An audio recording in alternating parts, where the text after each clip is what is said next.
Frères et sœurs en Christ, soyez bénis au nom de Jésus-Christ. Partageons la parole de Dieu qui est inégalable. Fortifions-nous, comme le dit la parole.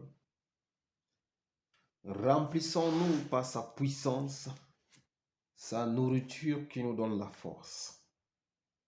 Frères et sœurs, nous allons partager un sujet de fortification,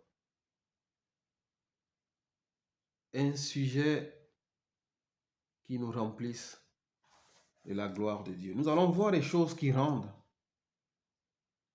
l'homme impur. Qu'est-ce qui peut rendre un homme impur? Qu'est-ce qui fait à ce que nous ne plaisons pas à Dieu? C'est ce que nous allons découvrir sur ce partage. Beaucoup de choses font à ce que les hommes sont désagréables à Dieu. L'homme étant fait à l'image de Dieu, mais lui-même, il se rend désagréable devant son Créateur. Et cela l'éloigne de Dieu.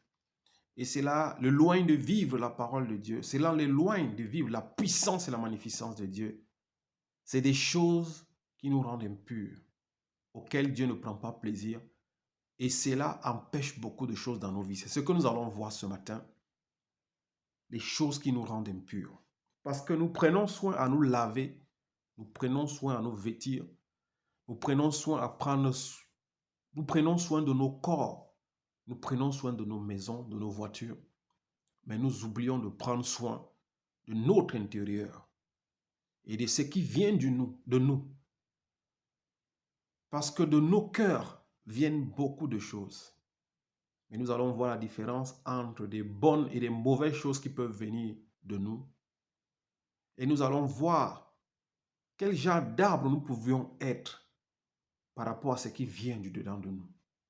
Nous pourrons voir si l'arbre que nous sommes produisons de bons fruits ou de mauvais fruits par rapport au cœur, par rapport à notre intérieur et par rapport à ce qui vient au-dedans de nous, nous pourrons savoir quel genre de fruits nous produisons. Est-ce que nous produisons des fruits dignes de la repentance? Est-ce que nous produisons des fruits qui donnent la vie ou nous produisons des fruits qui donnent la mort? Mais nous allons voir d'où cela vient. Au lieu de prendre soin de l'extérieur, nous devrions prendre soin de l'intérieur. Parce que c'est de ça que Dieu prend plaisir. Et c'est à partir de là que Dieu peut s'approcher de nous. C'est à partir de là que nous pourrions être des instruments de vie. C'est à partir de là que nous puissions communiquer la vie. C'est à partir de là que nous puissions vivre la puissance et la main de Dieu. Soyez bénis, frères et sœurs. Que le Seigneur Jésus-Christ soit au milieu de nous et qu'il nous donne la compréhension, la sagesse de comprendre ces choses. Au nom de Jésus-Christ. Amen. Merci Seigneur. Ok. Notre partage, c'est dans le livre de Matthieu 15. Matthieu chapitre 15, verset 1. C'est là où nous allons commencer notre partage, notre édification, notre fortification par la parole de Dieu, frères et sœurs. Pierre a dit aux mendiants et à l'infirme qui se tenait souvent devant la synagogue qui s'appelait la Belle. Pierre lui a dit, je n'ai rien à te donner, mais ce que j'ai, je te donne. Frères et sœurs, ce que Dieu me donne, j'aimerais le partager avec vous, afin que nous puissions nous fortifier. C'est la parole de Dieu. C'est tout ce que j'ai à partager avec vous. Et je sais que cela est vital et précieux pour toute personne. Car Christ est venu pour les malades, pour les affligés, pour les pauvres, pour les abandonner, pour ceux qui n'ont pas de soutien, pour ceux qui n'ont pas de possibilités. Il n'est pas venu pour des gens qui sont en santé, qui ont la vie, qui ont tout. Mais il est venu pour des méchants. Il est venu pour des voleurs. Il est venu pour des prostituées. Il est venu pour des pécheurs, afin de les sauver. Alors, le peu qu'il me donne, je le partage. Matthieu 15, verset 1 nous dit, frères et sœurs, alors les pharisiens et les spécialistes de la loi vinrent de Jérusalem trouver Jésus et dirent, pourquoi tes disciples transgressent-ils la tradition des anciens? En effet, ils ne se lavent pas les mains car ils prennent leur repas. Nous voyons ici que les spécialistes de la loi, donc ceux qui étaient appelés à enseigner les hommes à connaître Dieu, comme aujourd'hui on a les apôtres, les pasteurs, les prophètes, les enseignants, les évangélistes et tout cela, eux, ils viennent dire à Jésus-Christ, mais pourquoi tes disciples ne se lavent pas les mains avant de manger? Alors ils disent ici à Jésus que ses disciples transgressent la tradition des anciens. Voyons ici que ces hommes qui étaient appelés à parler de la part de Dieu, au lieu de mettre la parole de Dieu en pratique, eux, ils soutenaient plutôt les traditions des anciens. Il fallait se laver les mains avant de manger. Humainement, c'est bien de se laver les mains. Mais Jésus-Christ veut nous montrer ici qu'il y a plus que se laver les mains. Laver les mains, ce n'est pas plus important que de faire ce que Jésus-Christ va nous démontrer. Frères et sœurs, au 2, ici on dit au 3, Jésus-Christ leur dit, il leur répondit, vous, pourquoi transgressez-vous les commandements de Dieu au profit de vos traditions? Jésus-Christ leur répond aussi, ok, vous accusez mes disciples de ne pas se laver les mains, mais vous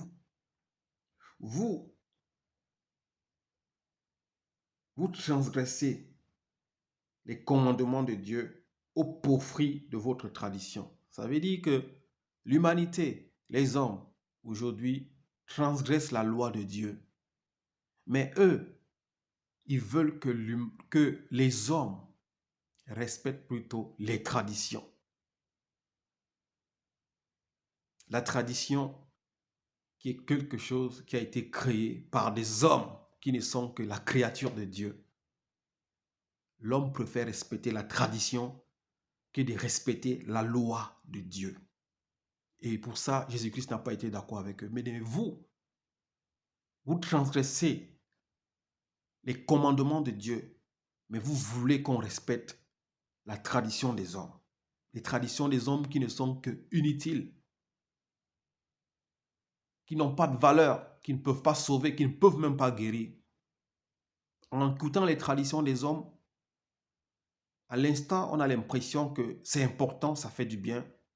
Mais Christ montre que tout cela n'est pas important. Ça ne peut pas sauver un homme, ça ne peut pas guérir un homme. Déjà parce qu'un chrétien, il ne vit pas la foi. Il ne vit pas par la vue.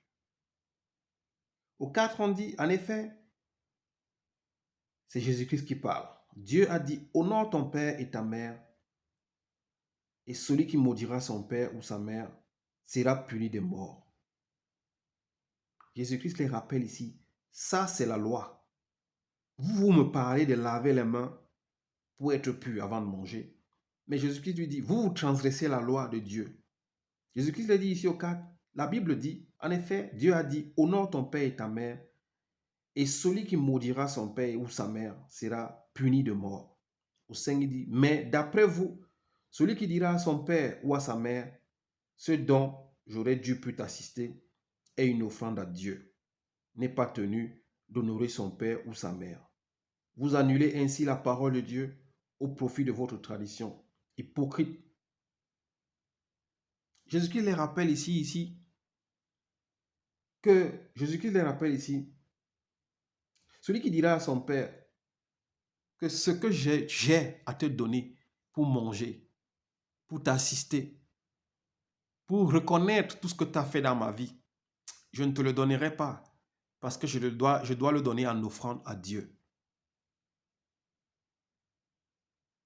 Et il dit, les hommes, les pasteurs, les prophètes, dans le temps et aujourd'hui, ils cautionnent ce genre de choses. Et ils disent, oui, si tu n'assistes pas ton père ou ta mère ou ta famille même, et que tu donnes une offrande à Dieu, c'est pas grave. Mais Jésus-Christ leur dit, c'est très grave. Il a dit, vous êtes des hypocrites. Parce que vous encouragez des gens à mépriser leurs parents, à déshonorer leurs parents, à maudire leurs parents, à ne pas prendre soin de leurs parents, pour donner des offrandes dans vos églises, dans vos temples et dans vos traditions. Et cela, vous supportez, vous cautionnez cela. Alors que c'est des choses très dangereuses. Jésus-Christ les fait comprendre ici.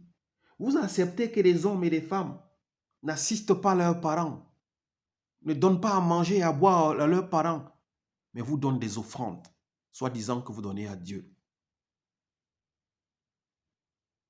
Et vous dites qu'ils ne peuvent pas être condamnés.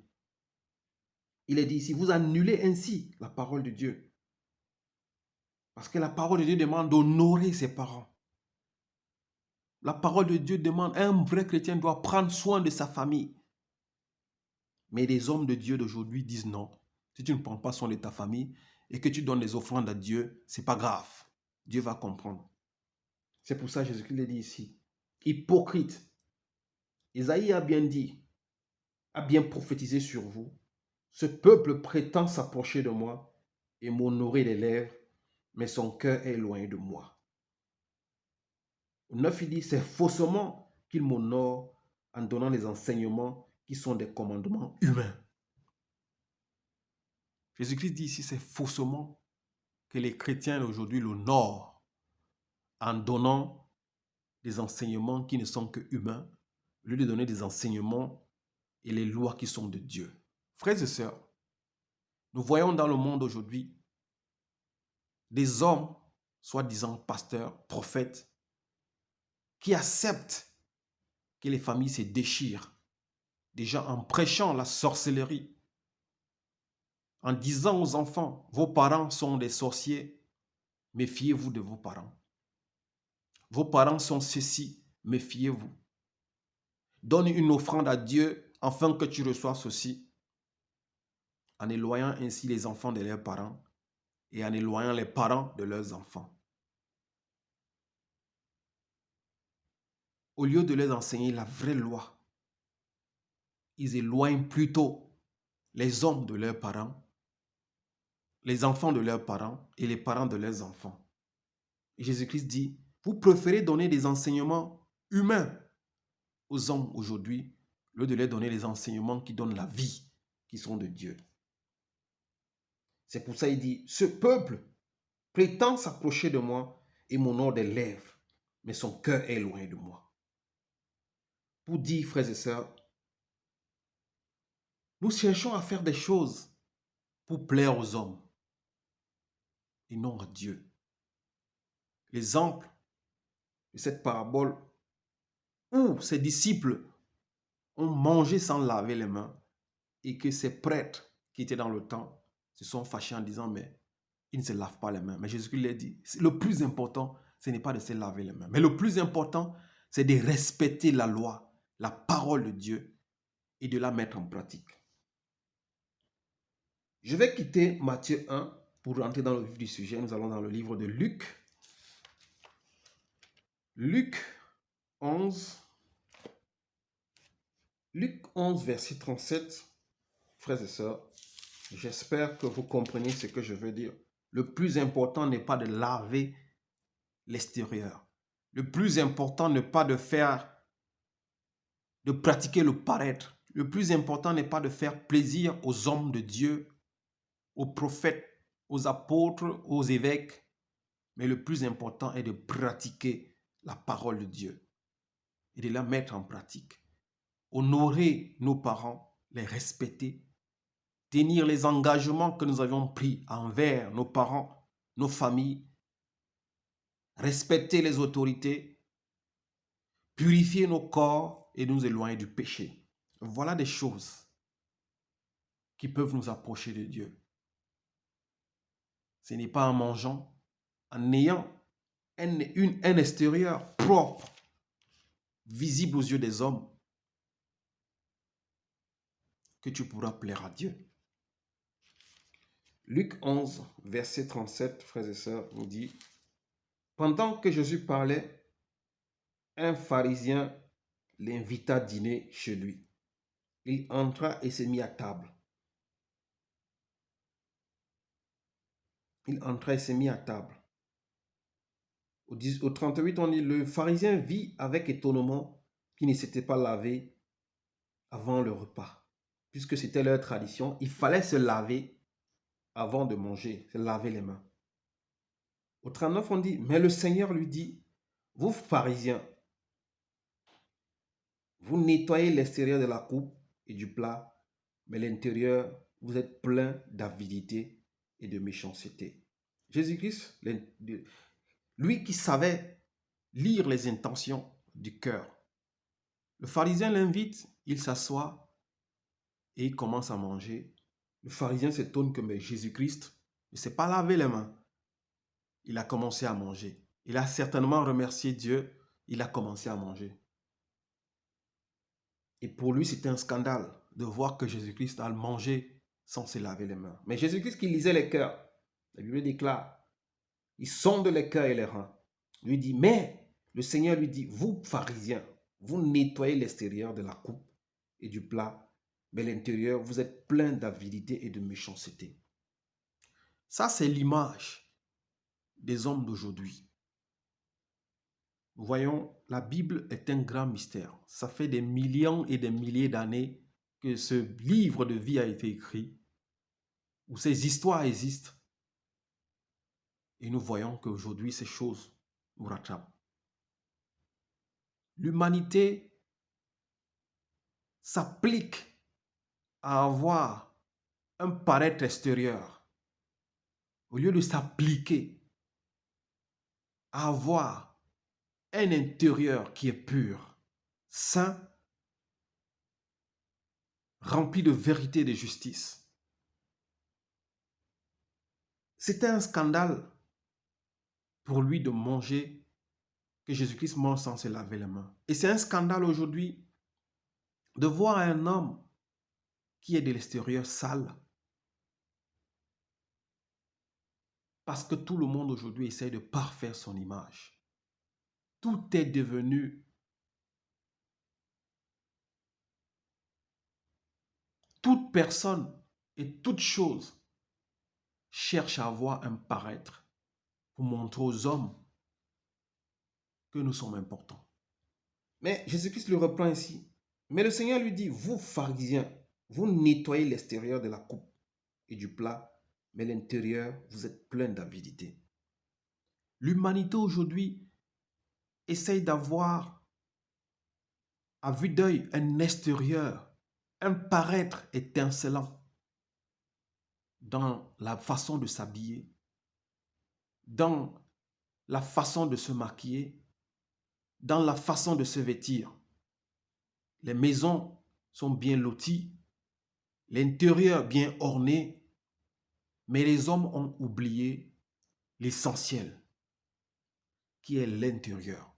C'est pour ça que Jésus-Christ dit ici, vous êtes plein d'avidité, mais à l'intérieur, vous êtes plein d'avidité et de méchanceté. Jésus-Christ est un homme qui parlait en parabole. Il dit à cet homme, toi tu t'appliques à regarder si je me suis lavé les mains. Vous nettoyez l'extérieur du plat, et pourtant l'intérieur du plat est plein d'avidité et de méchanceté.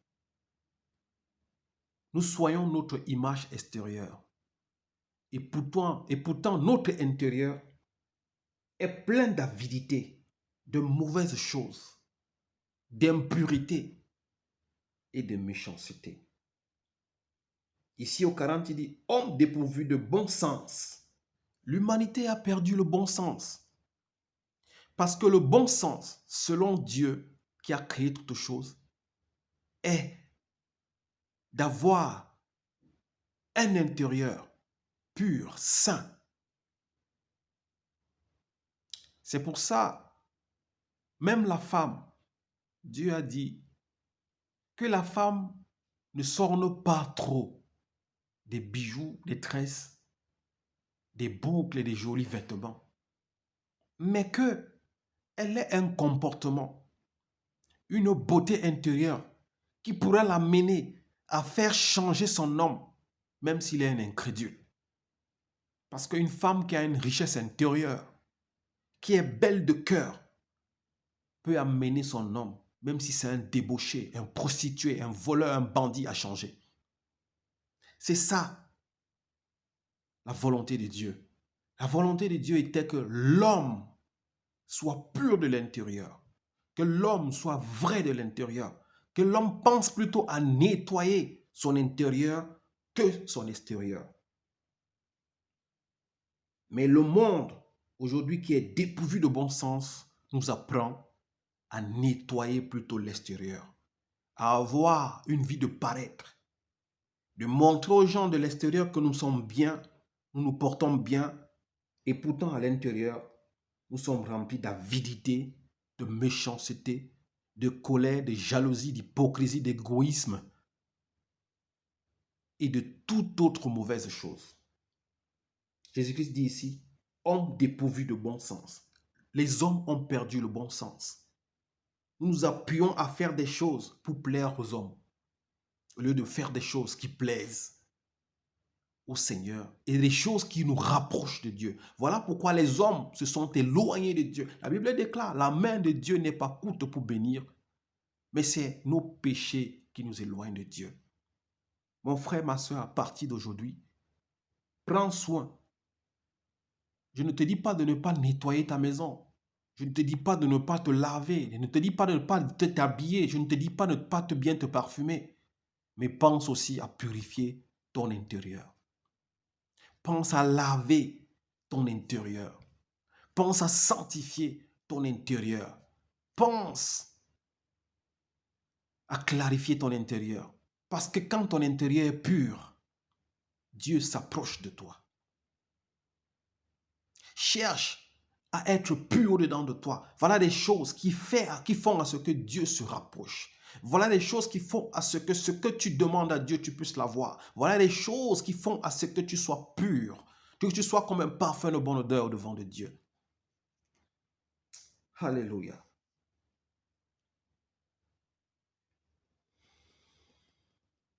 Je continue la lecture. Homme dépourvu de bon sens. Celui qui a fait l'extérieur n'a-t-il pas fait aussi l'intérieur? C'est bien de soigner l'image extérieure. Mais Jésus-Christ te demande, mon frère, ma soeur, n'est-ce pas le même Dieu qui a fait ton extérieur que tu soignes, qui a fait également ton intérieur? Alors, prends soin de soigner l'extérieur, prends également soin de soigner ton intérieur. Parce que de ton intérieur vient la vie. La vie vient de l'intérieur, après ça s'extériorise. C'est du cœur que vient la vie. C'est du cœur que vient la santé. C'est du cœur qui vient la guérison. C'est du cœur qui vient les possibilités de faire des choses. Prenons soin de l'extérieur, prenons également soin de l'intérieur. Il dit ici au 41, faites plutôt don de ce que vous avez à l'intérieur et alors tout sera pur pour vous. Jésus-Christ l'a dit. Essayons, au lieu de donner l'image extérieure parfaite, frères et sœurs, essayons de donner l'image intérieure parfaite. Quand ton intérieur est pur, les paroles qui sortiront de ta bouche seront des paroles pures. Quand ton intérieur est nettoyé, tes pensées seront des pensées pures. Jésus-Christ dit, ne donnons pas seulement l'extérieur, ne montrons pas seulement l'extérieur, mais montrons que notre intérieur également est pur. Il faut qu'il y ait de l'eau pure qui sort de nos intérieurs. Il faut qu'il y ait la vie, des paroles de vie, et non des insultes, des moqueries, des jalousies, l'hypocrisie. mais faisons sortir la justice dans nos bouches qui viennent de nos cœurs. Faisons sortir la vérité. Faisons sortir la vie en nous. Des paroles qui fortifient, des paroles qui édifient, des paroles qui nous rendent comme des parfums de bonne odeur. Parce que le même Dieu qui a créé l'extérieur que nous soyons, c'est le même qui a créé l'intérieur. Mais la vie vient de l'intérieur. Si nous soyons l'extérieur et que nous oublions l'intérieur, c'est la mort qui va venir. Tu te laves extérieurement tous les jours. Mais est-ce que tu laves ton intérieur afin qu'il soit également pur? Est-ce que nous sanctifions nos intérieurs afin qu'ils soient purs devant de Dieu? Frères et sœurs, allons dans le livre d'Éphésiens 4. Dieu est bon. Ces messages, ce n'est pas pour nous affliger, mais c'est des messages pour nous rendre purs. C'est des messages pour nous rapprocher de Dieu. C'est des messages qui nous édifient. La parole de Dieu n'est pas seulement là pour des promesses. Dieu a dit ceci, tu seras béni, tu seras ça. Mais avant d'arriver à la bénédiction, il y a un travail spirituel à faire. Un travail de sanctification. Il faut que tu plaises à Dieu. Dieu est là pour ceux qui le plaisent. Il faut que tu sois un enfant de Dieu. Mais pour être un enfant de Dieu, tu dois produire des bons fruits. Pour produire des bons fruits, tu dois être un bon arbre. Un arbre qui donne la vie et non un arbre qui donne la mort. Quels sont tes fruits qui viennent au-dedans de toi? Quel est l'état de ton âme? Quel est l'état de ton esprit? Y a-t-il la vie en toi ou y a la mort en toi? Es-tu toujours dans le négatif? Dans des pensées impures et mauvaises? Mon frère, il est temps que tu nettoies ton intérieur par la puissance et la parole de Dieu. Éphésiens 4, verset 29, nous dit qu'aucune parole malsaine ne sorte de votre bouche, mais seulement de bonnes paroles qui, en fonction des besoins, servent à l'édification et transmettent une grâce à ceux qui les entendent. Frères et sœurs, voilà pourquoi Jésus-Christ disait aux pharisiens, le même Dieu qui a créé l'extérieur, c'est le même qui a créé l'intérieur. Nettoyer l'extérieur, c'est une bonne chose, mais nettoyer également l'intérieur, afin que de vous ressortent des bonnes choses. C'est ce que Éphésiens 4 nous dit ici. Si vous vous mettez en... Non, Éphésiens 4, 29 nous dit ici qu'aucune parole malsaine ne sorte de votre bouche. Évite, mon frère, d'avoir des paroles malsaines qui sortent de ta bouche. Évite que de toi viennent les jalousies, les hypocrisies. Évite que de toi viennent des méchancetés, des médisances, des calomnies. Évite qu'au fond de toi viennent des paroles de malédiction. Évite qu'au fond de toi qu'il y ait des kongosa. Évite qu'au fond de toi qu'il y ait les songi-songi. Évite qu'au fond de toi sortent des choses impures. Qu'aucune parole malsaine ne sorte de votre bouche. Tu purifies ton intérieur, ton extérieur. Tu te maquilles, tu t'habilles bien. Mais au-dedans de toi, c'est des paroles malsaines. C'est des paroles de mort. C'est des paroles de méchanceté. Des paroles pleines d'avidité. L'injustice, le vol, l'adultère, la fornication. Voilà des choses qui viennent de toi. Et Dieu dit ici qu'aucune parole malsaine ne sorte de ta bouche, mais seulement des bonnes paroles qui, en fonction des besoins, servent à l'édification. Il faut que des bonnes paroles sortent de nos bouches. Il faut que la vie sorte de nos bouches. Il faut que des paroles qui nous édifient. Il faut que nous ayons des choses qui sortent de nous, soit des choses qui transmettent une grâce à ceux qui les entendent. N'utilise pas ta bouche pour parler des bêtises. N'utilise pas ta bouche pour maudire. N'utilise pas ta bouche pour calomnier. N'utilise pas ta bouche pour insulter. N'utilise pas la bouche pour jalousier. N'utilise pas ta bouche pour envier. Mais utilise ta bouche pour bénir. Utilise ta bouche pour édifier. Utilise ta bouche pour fortifier. Voilà les choses. À partir du moment, tu vas commencer à te maîtriser. Parce qu'on dit un homme qui se maîtrise est plus qu'un héros qui maîtrise une ville. Frères et sœurs, c'est important. Voilà les choses qui éloignent Dieu de beaucoup de gens. Tu dis prier Dieu, mais quand on entend les paroles qui sortent de ta bouche, c'est des paroles impures, des paroles malsaines. Et ça, Dieu ne prend pas plaisir à cela. Il faut que sortent de ta bouche des paroles qui édifient, des paroles qui transmettent de la grâce à ceux qui les entendent. Il faut qu'il sorte de ta bouche des paroles de bénédiction, même contre tes ennemis. Il faut que tu bénisses. Voilà à quoi nous sommes appelés. La Bible déclare dans le livre de Jacques, d'une source pure peux-tu sortir une eau pure et une eau impure? Non. Dieu veut que nous soyons des sources pures. Soyons l'extérieur, soyons également l'intérieur. Afin que du plus profond de nous sortent les paroles qui donnent la vie, les paroles qui fortifient, qui édifient et qui transmettent la grâce à toute personne qui écoute nos paroles. C'est pour cela, le même livre de Jacques nous dit, soyons lents à parler, prompts à écouter. Mais quand nous parlons,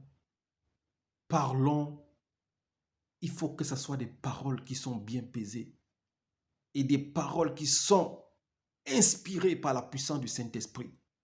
Mon frère, n'utilise pas ta bouche pour parler des bêtises, de la pornographie, de l'adultère, de la fornication. Tu utilises ta bouche pour te moquer. N'utilise pas ta bouche pour insulter. N'utilise pas ta bouche pour parler des femmes et des hommes. N'utilise pas ta bouche pour parler du sexe. N'utilise pas ta bouche pour parler des choses impures.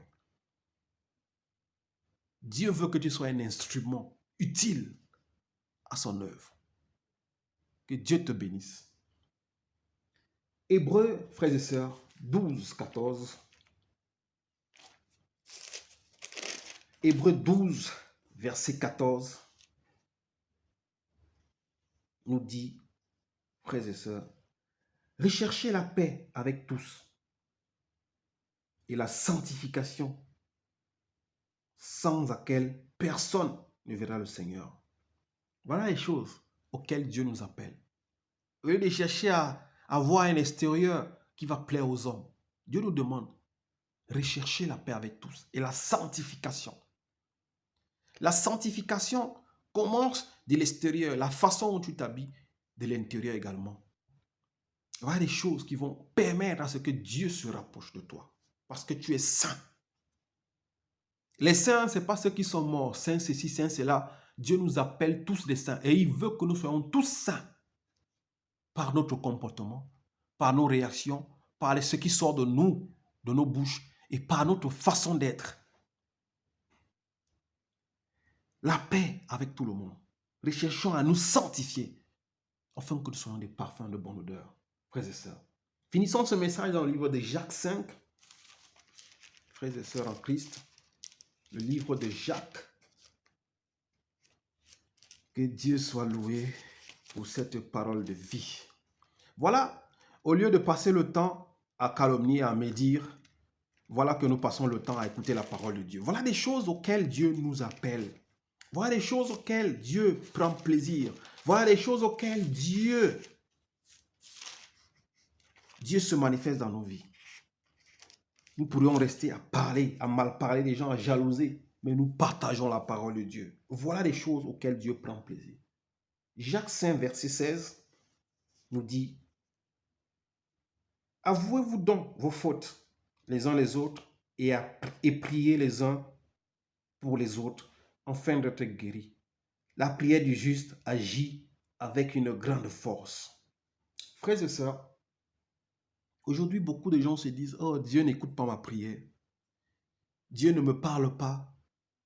Je demande, Dieu ne me donne pas. » Frères et sœurs, c'est tout simplement parce que nous avions passé le temps à nettoyer l'extérieur et nous avions oublié l'essentiel qui est l'intérieur. Voyons ici, on dit ici que la prière du juste agit avec une grande force.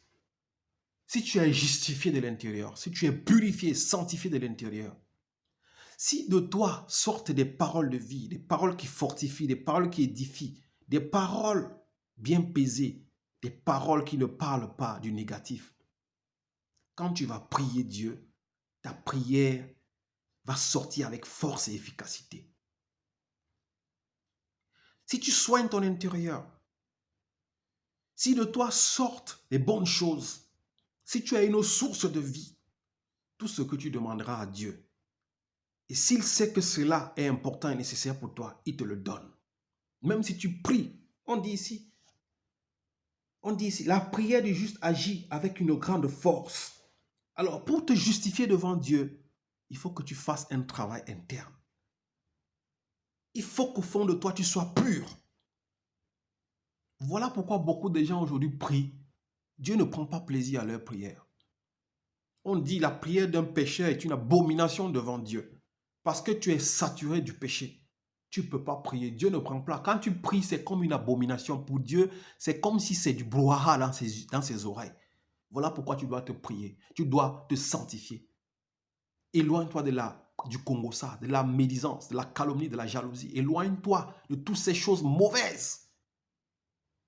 Et Dieu prendra soin. Et Dieu prendra plaisir à t'écouter. Alors quand tu seras juste au-devant de Dieu, quand tu vas proclamer une prière, cette prière va monter comme un parfum de bonne odeur et redescend avec puissance et force. On nous prend l'exemple ici. Élie était un homme de la même nature que nous. Il a prié avec insistance pour qu'il ne pleuve pas. Et il n'est pas tombé de pluie sur terre pendant 3 ans et 6 mois. Puis, il prie. Et puis, il a de nouveau prié. Et le ciel a donné de la pluie. Et la terre a produit son fruit. On nous prend l'exemple ici. Élie était un homme de la même nature que nous. Mais Élie a prié Dieu une fois qu'il n'y ait pas de pluie. Et la pluie n'est pas tombée pendant 3 ans et 6 mois. Mais on dit, 3 ans, 6 mois après, Élie pria Dieu. Et la pluie descendue. C'est pour te montrer, frères et sœurs, que Élie était saint. Élie était pur.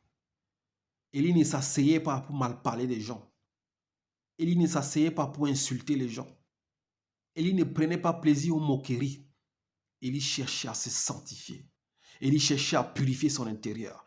Élie cherchait à se rapprocher de Dieu. Élie cherchait à plaire à Dieu. Et quand il a commencé à plaire à Dieu, Dieu a ouvert une source de puissance en lui.